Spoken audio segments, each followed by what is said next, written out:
നമസ്കാരം. നമ്മൾ ഇന്ന് പഠിക്കാൻ പോകുന്നത് പൊളിറ്റിക്കൽ സയൻസ് ആണ്. Political science. അതിലെ 9ാമത്തെ chapter constitution as a living document. മലയാളത്തിൽ പറഞ്ഞാൽ ഭരണഘടന ഒരു ജീവിക്കുന്ന രേഖ. നിങ്ങളുടെ പരീക്ഷയ്ക്ക് ഉറപ്പായിട്ടും ചോദ്യങ്ങൾ വരുന്നൊരു ഭാഗമാണിത് കേട്ടോ. അപ്പോൾ ഈ പറയുന്ന കാര്യങ്ങളൊന്ന് ശ്രദ്ധിച്ചു കേട്ടാൽ മതി. ഈ ചാപ്റ്ററിൽ ഏത് ചോദ്യം വന്നാലും നിങ്ങൾക്ക് സിമ്പിളായിട്ട് ഉത്തരം എഴുതാൻ പറ്റും. ശരി, നമുക്ക് തുടങ്ങാം. നമുക്ക് ഈ ഒരു ചോദ്യത്തിൽ നിന്ന് തന്നെ തുടങ്ങാം അല്ലേ?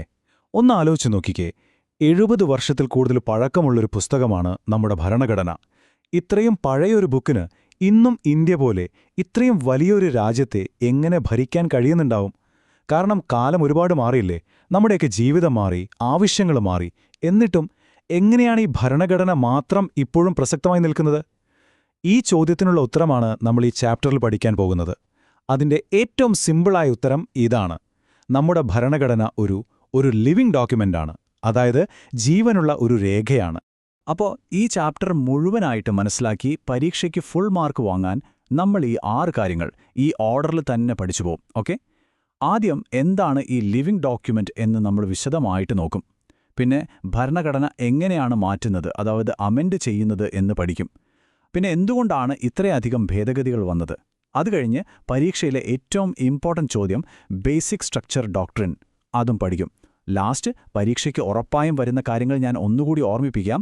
കൂടെ ഒരാഴ്ച കൊണ്ട് ഈ ചാപ്റ്റർ പഠിച്ചു തീർക്കാനുള്ള ഒരു സ്റ്റഡി പ്ലാനും തരും. അപ്പോൾ ഈ ഒരു ക്രമത്തിൽ നമുക്ക് മുന്നോട്ട് പോകാം. ശരി, അപ്പോൾ നമ്മുടെ ആദ്യത്തെ ടോപ്പിക്, എന്തുകൊണ്ടാണ് നമ്മൾ ഭരണഘടനയെ ഒരു ജീവിക്കുന്ന രേഖ എന്ന് വിളിക്കുന്നത്? വളരെ സിമ്പിളാണ്. ഒരു ജീവിയെപ്പോലെ സാഹചര്യങ്ങൾക്കനുസരിച്ച് മാറാനും വളരാനും നമ്മുടെ ഭരണഘടനയ്ക്ക് കഴിയും. ഒന്ന് ആലോചിച്ച് നോക്കൂ, നമ്മുടെ സമൂഹം എപ്പോഴും മാറിക്കൊണ്ടിരിക്കുകയല്ലേ? അപ്പോൾ നിയമങ്ങളിലും മാറ്റം വരണ്ടേ? അല്ലെങ്കിൽ ആ നിയമങ്ങളൊക്കെ പഴയതായി പോവും അല്ലേ? അതുകൊണ്ട് ഒരു നല്ല ഭരണഘടന ഒരിക്കലും ഒരിടത്ത് ഉറച്ചു നിൽക്കരുത്. അത് മാറുന്ന സമൂഹത്തിന്റെ ആവശ്യങ്ങൾക്കനുസരിച്ച് മാറിക്കൊണ്ടേയിരിക്കണം. ലോകത്തുള്ള ഭരണഘടനകളെ നമുക്ക് രണ്ടായിട്ട് തിരിക്കാം. ഈ 2 വാക്കുകളും അതിന്റെ മലയാളം അർത്ഥവും പരീക്ഷയ്ക്ക് വളരെ ഇമ്പോർട്ടൻ്റ് ആണ്. ശ്രദ്ധിച്ചു കേൾക്കണം കേട്ടോ. ഒന്നാമത്തേത് ഫ്ലെക്സിബിൾ കോൺസ്റ്റിറ്റ്യൂഷൻ, അതായത് അയവുള്ള ഭരണഘടന. ഇത് മാറ്റാൻ വളരെ എളുപ്പമാണ്. ഒരു സാധാരണ നിയമം മാറ്റുന്നത് പോലെ സിമ്പിളായിട്ട് മാറ്റാം. ഇനി രണ്ടാമത്തേത് റിജിഡ് കോൺസ്റ്റിറ്റ്യൂഷൻ, അതിന്റെ അർത്ഥം ദൃഢമായ ഭരണഘടന. ഇത് മാറ്റുന്നത് ഭയങ്കര പ്രയാസമാണ്. അതിന് കുറേ പ്രത്യേക നടപടിക്രമങ്ങളൊക്കെ വേണം. അപ്പോൾ ഈ 2 വാക്കുകൾ ഓർത്തുവെക്കുക. ഒന്ന് ഫ്ലെക്സിബിൾ, 2 റിജിഡ്. അങ്ങനെയെങ്കിലേ നമ്മുടെ ഇന്ത്യൻ ഭരണഘടന ഇതിൽ ഏത് ടൈപ്പാണ്? ഇതാണ് ഈ ഭാഗത്തെ ഏറ്റവും പ്രധാനപ്പെട്ട പോയിന്റ്. നമ്മുടെ ഭരണഘടന ഒരേ സമയം ഫ്ലെക്സിബിളുമാണ്, റിജിഡുമാണ്. രണ്ടും ചേർന്നതാണ്. അതായത് അതിലെ ചില ഭാഗങ്ങൾ നമുക്ക് എളുപ്പത്തിൽ മാറ്റാൻ പറ്റും. പക്ഷേ ഏറ്റവും പ്രധാനപ്പെട്ട ചില ഭാഗങ്ങൾ മാറ്റണമെങ്കിൽ അത് ഭയങ്കര പ്രയാസമാണ്. ഈ 2 സ്വഭാവങ്ങളെയും ഒരുമിച്ച് കൊണ്ടുപോകുന്നതാണ് നമ്മുടെ ഭരണഘടനയുടെ ഏറ്റവും വലിയൊരു ശക്തി. ഇത് പരീക്ഷയ്ക്ക് ചോദിക്കാൻ നല്ല സാധ്യതയുണ്ട്. ശരി, ഭരണഘടന മാറ്റാമെന്ന് നമ്മൾ മനസ്സിലാക്കി. ഇനി അതെങ്ങനെയാണ് ചെയ്യുന്നത് എന്ന് നോക്കാം. ഈ മാറ്റം വരുത്തുന്നതിനെയാണ് നമ്മൾ അമെൻമെന്റ് അല്ലെങ്കിൽ ഭേദഗതി എന്ന് പറയുന്നത്. ഭരണഘടന ഭേദഗതി ചെയ്യാനുള്ള വഴികളെക്കുറിച്ച് പറയുന്ന ഒരു ആർട്ടിക്കിളുണ്ട്. അതാണ് ആർട്ടിക്കിൾ 368. ഈ നമ്പർ നിർബന്ധമായും ഓർത്തുവയ്ക്കണം. പരീക്ഷയ്ക്ക് ഉറപ്പായും ചോദിക്കും. ആർട്ടിക്കിൾ 368. ആർട്ടിക്കിൾ 368 പറയുന്ന ഏറ്റവും പ്രധാനപ്പെട്ട ഒരു കാര്യമാണത്. അതിൽ വളരെ ക്ലിയറായിട്ട് പറയുന്നുണ്ട്, പാർലമെന്റിന് ഭരണഘടനയിലെ ഏത് ഭാഗത്തും പുതിയ കാര്യങ്ങൾ കൂട്ടിച്ചേർക്കാം, അതായത് എഡിഷൻ. ഉള്ള കാര്യങ്ങളിൽ മാറ്റം വരുത്താം, വേരിയേഷൻ. അല്ലെങ്കിൽ ഒരു ഭാഗം മുഴുവനായിട്ട് എടുത്തു കളയാം, റിപ്പീൽ. ഇതെല്ലാം ചെയ്യാനുള്ള അധികാരം പാർലമെന്റിനുണ്ട്. അപ്പോൾ ഇതിൽ നിന്നൊരു കാര്യം നമുക്ക് ഉറപ്പിക്കാം, പരീക്ഷയ്ക്ക് വേണ്ടി ഓർത്തുവെക്കുക. ഭരണഘടനാ ഭേദഗതി ചെയ്യാനുള്ള അധികാരം ആർക്കാണ്? അത് പാർലമെന്റിനാണ്. ഓക്കെ, അപ്പോൾ ഭരണഘടന മാറ്റാൻ പ്രധാനമായും 3 വഴികളാണുള്ളത്. നമുക്കിതിനെ എളുപ്പമുള്ളത്, കുറച്ചുകൂടി പാടുള്ളത്, ഏറ്റവും പാടുള്ളത്, അങ്ങനെ തിരിക്കാം. ഓക്കെ, ഒന്നാമത്തേത് സിമ്പിൾ മെജോറിറ്റി, സാധാരണ ഭൂരിപക്ഷം. ഇത് ഏറ്റവും എളുപ്പമുള്ള രീതിയാണ്. രണ്ടാമത്തേത് സ്പെഷ്യൽ മെജോറിറ്റി, പ്രത്യേക ഭൂരിപക്ഷം. ഇതിന് കുറച്ചുകൂടി നിബന്ധനകളൊക്കെയുണ്ട്. ഇനി മൂന്നാമത്തേത് ഏറ്റവും കടുപ്പമുള്ളതാണ്. സ്പെഷ്യൽ മെജോറിറ്റി മാത്രം പോരാ, കൂടെ പകുതി സംസ്ഥാനങ്ങളുടെ അംഗീകാരവും വേണം. ഇതിനെയാണ് നമ്മൾ റാറ്റിഫിക്കേഷൻ ബൈ സ്റ്റേറ്റ്സ് എന്ന് പറയുന്നത്. ഇനി എന്താണ് ഈ പറഞ്ഞ സ്പെഷ്യൽ മെജോറിറ്റി? ഇത് പരീക്ഷയ്ക്ക് എപ്പോഴും ചോദിക്കുന്ന ഒന്നാണ്. അതുകൊണ്ട് ഞാൻ വളരെ പതുക്കെ പറയാം, ശ്രദ്ധിച്ചു കേൾക്കണം. 2 നിബന്ധനകൾ, 2 കണ്ടീഷൻസ് ഒരേ സമയം പാലിക്കണം. എന്നാൽ മാത്രമേ അത് സ്പെഷ്യൽ മെജോറിറ്റി ആവുകയുള്ളൂ. ഒന്നാമത്തെ കണ്ടീഷൻ, സഭയിലെ ആകെ മെമ്പർമാരുടെ പകുതിയിൽ കൂടുതൽ പേരുടെ സപ്പോർട്ട് വേണം. അതായത് 543 പേരുണ്ടെങ്കിൽ 272 കൂടുതൽ പേർ സപ്പോർട്ട് ചെയ്യണം. ഇത് കണ്ടീഷൻ നമ്പർ 1. ഇനി രണ്ടാമത്തെ കണ്ടീഷൻ, അന്ന് വോട്ട് ചെയ്യാൻ വന്നവരിൽ 3/2 ഭാഗം പേരുടെ സപ്പോർട്ടും വേണം. അതായത് 300 പേരാണ് വോട്ട് ചെയ്യുന്നതെങ്കിൽ അതിൽ 200 പേരെങ്കിലും സപ്പോർട്ട് ചെയ്യണം. ഈ രണ്ട് കണ്ടീഷനും ഒരുമിച്ച് ഓക്കെ ആയാൽ മാത്രമേ അത് സ്പെഷ്യൽ മെജോറിറ്റി ആവൂ. ഇത് വളരെ വളരെ ഇമ്പോർട്ടൻ്റ് ആണ്. ഒന്നുകൂടി ഒന്ന് വായിച്ചു നോക്കി മനസ്സിലുറപ്പിക്കുക. ശരി, ഇനി നമുക്ക് അടുത്ത ഭാഗത്തേക്ക് പോകാം. ഇവിടെ നമ്മളൊരു സംശയമാണ് ക്ലിയർ ചെയ്യാൻ പോകുന്നത്. നമ്മുടെ ഭരണഘടനയിൽ എന്തുകൊണ്ടാണ് ഇത്രയധികം അമെൻമെൻറ്റ്സ് വന്നത്? 100ൽ കൂടുതൽ ഭേദഗതികൾ. ഇത് നല്ലതാണോ അതോ മോശമാണോ? നമുക്കതൊന്ന് പരിശോധിക്കാം. നോക്കൂ, ആദ്യത്തെ 68 വർഷം കൊണ്ട് തന്നെ 101 ഭേദഗതികൾ. കേൾക്കുമ്പോൾ ഇതൊരു വലിയ നമ്പറായിട്ട് തോന്നാം, അല്ലേ? ഇത്രയും കടുപ്പമുള്ള നിയമങ്ങളൊക്കെ ഉണ്ടായിട്ടും ഇത്രയധികം ഭേദഗതികൾ എങ്ങനെ വന്നു? നമുക്ക് നോക്കാം. ഈ ഗ്രാഫ് ഒന്ന് ശ്രദ്ധിക്കൂ. പരീക്ഷയ്ക്ക് ചിലപ്പോൾ ഇതുപോലുള്ള ഗ്രാഫ് തന്നിട്ട് ചോദ്യം ചോദിക്കാം. ഓരോ 10 വർഷത്തിലും എത്ര ഭേദഗതികൾ നടന്നു എന്നാണ് ഇത് കാണിക്കുന്നത്. ഇതിലേക്ക് നോക്കുമ്പോൾ നമുക്ക് എന്തു മനസ്സിലാക്കാം? നോക്കിക്കേ, 1970നും 90നും ഇടയ്ക്ക് ഭേദഗതികളുടെ എണ്ണം വളരെ കൂടുതലാണ്. അതിന്റെ കാരണമെന്തായിരിക്കും? ആ സമയത്ത് കോൺഗ്രസ് പാർട്ടിക്ക് പാർലമെന്റിൽ നല്ല ഭൂരിപക്ഷമുണ്ടായിരുന്നു. അപ്പോ അവർക്ക് ഭേദഗതികൾ കൊണ്ടുവരാൻ കുറച്ചുകൂടി എളുപ്പമായിരുന്നു. ഇനി ഈ രണ്ടാമത്തെ ഗ്രാഫ് നോക്കാം. ഓരോ 10 ഭേദഗതികൾക്കും എത്ര വർഷമെടുത്തു എന്നാണിത് കാണിക്കുന്നത്. ഇവിടെ ഇൻട്രസ്റ്റിംഗ് ആയൊരു കാര്യമുണ്ട്. 2001 മുതൽ 2003 വരെയുള്ള കാലഘട്ടം നോക്കൂ. വളരെ കുറഞ്ഞ സമയം കൊണ്ട് 10 ഭേദഗതികൾ വന്നിട്ടുണ്ട്. ആ സമയത്ത് കൂട്ടുകക്ഷി ഭരണമായിരുന്നു. അപ്പോ ഇതിൽ നിന്ന് നമുക്ക് എന്തു മനസ്സിലാക്കാം? ഭേദഗതികളുടെ എണ്ണം എന്നത് ഒരു പാർട്ടിക്ക് ഭൂരിപക്ഷം ഉള്ളതുകൊണ്ട് മാത്രം സംഭവിക്കുന്ന ഒന്നല്ല. അന്നത്തെ രാഷ്ട്രീയ സാഹചര്യങ്ങളും ഒരു പ്രധാനപ്പെട്ട കാരണമാണ്. ഇത്രയും ഭേദഗതികളുണ്ടെങ്കിലും പരീക്ഷയ്ക്ക് വേണ്ടി നമുക്കിതിനെ ഒരു 3 ടൈപ്പായിട്ട് തിരിക്കാം. ഓർത്തുവയ്ക്കാൻ എളുപ്പത്തിനു വേണ്ടിയാണ്. ഒന്നാമത്തെ ടൈപ്പ് ടെക്നിക്കൽ അല്ലെങ്കിൽ അഡ്മിനിസ്ട്രേറ്റീവ് ഭേദഗതികൾ. ഉദാഹരണത്തിന്, ജഡ്ജിമാരുടെ വിരമിക്കൽ പ്രായം 60ൽ നിന്ന് 62 ആക്കിയത്. അതൊരു ചെറിയ മാറ്റമല്ലേ? രണ്ടാമത്തെ ടൈപ്പ് കോടതിയുടെ വിധികളെ മറികടക്കാൻ വേണ്ടി പാർലമെന്റ് കൊണ്ടുവരുന്ന ഭേദഗതികൾ.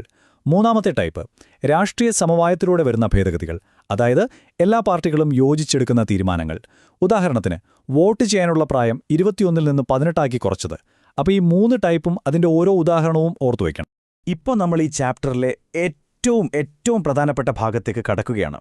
ബേസിക് സ്ട്രക്ചർ ഡോക്ട്രിൻ, മലയാളത്തിൽ അടിസ്ഥാന ഘടനാ സിദ്ധാന്തം. ഇത് ശരിക്കും പറഞ്ഞാൽ പാർലമെന്റും ജുഡീഷ്യറിയും തമ്മിലുള്ള ഒരു അധികാര വടംവലിയുടെ കഥയാണ്. അതായത് പാർലമെന്റിന്റെ അധികാരവും കോടതിയുടെ അധികാരവും തമ്മിലുണ്ടായ ഒരു വലിയ സംഘർഷം. ആ സംഘർഷണത്തിന് പിന്നിലെ ഏറ്റവും വലിയ ചോദ്യം ഇതായിരുന്നു: പാർലമെന്റിന് ഭരണഘടനയിലെ എന്തു വേണമെങ്കിലും മാറ്റാൻ പറ്റുമോ? നമ്മുടെയൊക്കെ മൗലികാവകാശങ്ങൾ, ഫണ്ടമെന്റൽ റൈറ്റ്സ്, അതുപോലും എടുത്തുമാറ്റാൻ പാർലമെന്റിന് അധികാരമുണ്ടോ? ഈ ഒരു വലിയ ചോദ്യത്തിനുള്ള ഉത്തരമാണ് ബേസിക് സ്ട്രക്ചർ ഡോക്ട്രിൻ. ആ ചോദ്യത്തിനുള്ള ചരിത്രപരമായ ഉത്തരം സുപ്രീം കോടതി നൽകിയത് 1973 കേശവാനന്ദ ഭാരതി കേസിലാണ്. ഈ കേസിന്റെ പേരും ഈ വർഷവും നിങ്ങൾ ഒരു കാരണവശാലും മറക്കരുത്. സുപ്രീം കോടതിയുടെ വിധി ഇതായിരുന്നു. ഞാൻ പതുക്കെ പറയാം. പാർലമെന്റിന് ഭരണഘടന ഭേദഗതി ചെയ്യാം, പക്ഷേ അതിന്റെ ബേസിക് സ്ട്രക്ചർ അഥവാ അടിസ്ഥാന ഘടന മാറ്റാൻ കഴിയില്ല. ഇത് ഇന്ത്യൻ ചരിത്രത്തിലെ തന്നെ ഏറ്റവും പ്രധാനപ്പെട്ട ഒരു വിധിയാണ്. ഒന്നുകൂടി ഓർത്തുവെക്കുക, കേശവാനന്ദ ഭാരതി കേസ് 1973. അപ്പം എന്താണ് ഈ ബേസിക് സ്ട്രക്ചർ സിദ്ധാന്തം കൊണ്ടുള്ള പ്രയോജനം? പരീക്ഷയ്ക്ക് ഇതിന്റെ പ്രാധാന്യം ചോദിച്ചാൽ ഈ 3 പോയിന്റ് എഴുതിയാൽ മതി. 1, ഇത് പാർലമെന്റിന്റെ അധികാരത്തിന് ഒരു ലിമിറ്റ് വെച്ചു. 2, ഇത് നമ്മുടെ ഭരണഘടനയുടെ ആത്മാവിനെ, അതായത് ജനാധിപത്യം, ഫെഡറലിസം പോലുള്ള അടിസ്ഥാന കാര്യങ്ങളെ സംരക്ഷിക്കുന്നു. ഇതൊന്നും ആർക്കും മാറ്റാൻ പറ്റില്ല. 3, ഒരു നിയമം ഭരണഘടനയുടെ അടിസ്ഥാന ഘടനയെ തകർക്കുന്നുണ്ടോ എന്ന് തീരുമാനിക്കാനുള്ള അവസാനത്തെ അധികാരി കോടതിയാണ്. ഇവിടെ കുട്ടികൾക്ക് സാധാരണയായി ഒരു തെറ്റിദ്ധാരണ വരാറുണ്ട്. അത് നമുക്ക് ക്ലിയർ ചെയ്യാം. പലരും വിചാരിക്കുന്നത് ബേസിക് സ്ട്രക്ചർ എന്തൊക്കെയാണെന്ന് നമ്മുടെ ഭരണഘടനയുടെ പുസ്തകത്തിൽ എഴുതി വെച്ചിട്ടുണ്ട് എന്നാണ്. അത് തെറ്റാണ്. ശരിക്കും ഇത് ഭരണഘടനയിൽ എഴുതി വെച്ചൊന്നല്ല.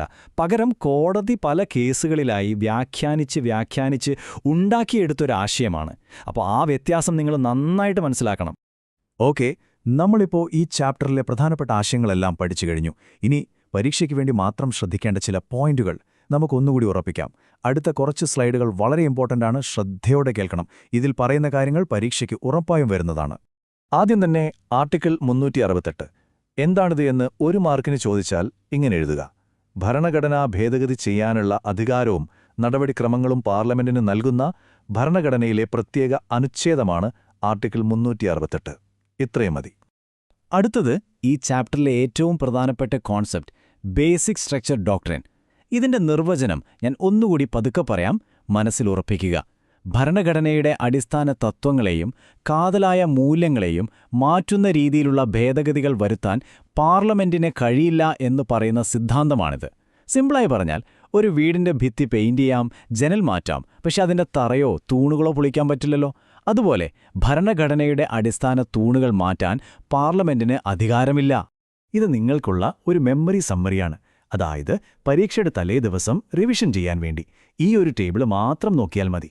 നമുക്ക് ഓരോന്നായി നോക്കാം. ഭേദഗതി രീതികൾ 3 തരം. സ്പെഷ്യൽ മെജോറിറ്റി 2 നിബന്ധനകൾ. Kesavananda Bharati case 1973. Basic structure doctrine. ഭരണഘടനയുടെ സ്വഭാവം റിജിഡും ഫ്ലെക്സിബിളും ചേർന്നത്. ഈ 4 പോയിന്റുകൾ മറക്കരുത്. ഇനി ഏറ്റവും അവസാനമായി, പരീക്ഷയ്ക്ക് ഒരാഴ്ചയല്ലേ ഉള്ളൂ. അപ്പോൾ ഈ ചാപ്റ്ററിൽ നിന്ന് ഫുൾ മാർക്കും വാങ്ങാൻ നിങ്ങളെ സഹായിക്കുന്ന ഒരു ചെറിയ സ്റ്റഡി പ്ലാൻ. ഞാൻ ഈ പറയുന്ന കാര്യങ്ങൾ അതുപോലെ ചെയ്താൽ മതി. നിങ്ങൾക്ക് നല്ല കോൺഫിഡൻസോടെ പരീക്ഷ എഴുതാം, അത് ഉറപ്പാണ്. വളരെ സിമ്പിളായിട്ടുള്ള 4 സ്റ്റെപ്പുകളാണ് നിങ്ങൾ ചെയ്യേണ്ടത്. സ്റ്റെപ്പ് 1, ഈ ഓഡിയോ ഒന്നുകൂടി സമയം കിട്ടുമ്പോൾ കേൾക്കുക. സ്റ്റെപ്പ് 2, ടെക്സ്റ്റ് ബുക്കിലെ ഈ ചാപ്റ്റർ ഒരു തവണയെങ്കിലും ഒന്ന് വായിക്കണം. സ്റ്റെപ്പ് 3, ചാപ്റ്ററിന്റെ അവസാനമുള്ള ചോദ്യങ്ങൾക്ക് ഉത്തരം എഴുതി നോക്കണം. സ്റ്റെപ്പ് 4, നിങ്ങളുണ്ടാക്കിയ ചെറിയ നോട്ടുകൾ ദിവസവും ഉറങ്ങുന്നതിന് മുമ്പ് വെറുതെ ഒന്ന് മറിച്ചു നോക്കുക. ഇത്രയും ചെയ്താൽ മതി. ഈ ചാപ്റ്റർ നിങ്ങൾക്ക് സിമ്പിളാവും. നമ്മളിതിവിടെ നിർത്തുകയാണ്. പോകുന്നതിനു മുമ്പ് നിങ്ങൾക്കായിട്ടൊരു ചോദ്യം. നമ്മൾ പഠിച്ചല്ലോ, ഭരണഘടന ഒരു ജീവിക്കുന്ന രേഖയാണെന്ന്. അതെപ്പോഴും മാറിക്കൊണ്ടിരിക്കും. അങ്ങനെയാണെങ്കിൽ നമ്മുടെ ഭരണഘടനയിൽ അടുത്തതായി എന്തു മാറ്റമാണ് വരേണ്ടത് എന്നാണ് നിങ്ങൾക്ക് തോന്നുന്നത്?